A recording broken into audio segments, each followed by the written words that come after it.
E eu queria saber como o senhor pretende tocar nessa questão da interferência norte-americana, principalmente em comunicações militares. Foi um papo que eu tive até com o outro candidato, Ciro Gomes, aqui quando ele esteve no Tecmundo, que, por exemplo, os GPS militares brasileiros utilizados no Brasil são norte-americanos e eles têm total consciência das movimentações de nossas tropas. Como a candidatura do senhor enxerga esse lado de defesa cibernética, defesa de espionagem? Aí eu comecei a entrar no problema da soberania. Então nós estamos na mão dos países, eu chamo de imperialistas, né? Nós estamos na mão deles. Você falou da área de segurança, essa é uma área que nós vamos ter que pensar, porque qual que é o problema? Me permita uma abordagem política desse problema das Forças Armadas brasileiras. Elas carregam ainda uma formação do período da ditadura militar, que na nossa humilde avaliação foi um desastre para o Brasil. E um dos desastres foi, inclusive, algo vanguardiado pelo então Marechal Castelo Branco. Ele foi uma ponta de lança das Forças Armadas Brasileiras ser totalmente vinculada aos Estados Unidos. E isso incluiu, inclusive, uma formação feita para os Estados Unidos, né, nas escolas das Américas e outros órgãos, de formar os oficiais brasileiros sob a concepção deles. Então, isso é uma tragédia para o Brasil, porque você pensa um órgão que é fundamental para a nossa soberania, está vinculado e está fazendo o que está fazendo hoje, está no governo, né, porque é importante lembrar, e fica fazendo propaganda ideológica, sabe?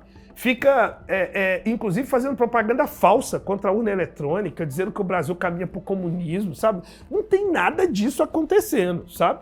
Pelo contrário, a urna eletrônica é muito firme e quem nos dera a gente está vivendo uma outra realidade do ponto de vista social, cultural no Brasil. Então, assim, é um desserviço que essas Forças Armadas estão fazendo. Elas estão tornando nosso país mais dependente ainda.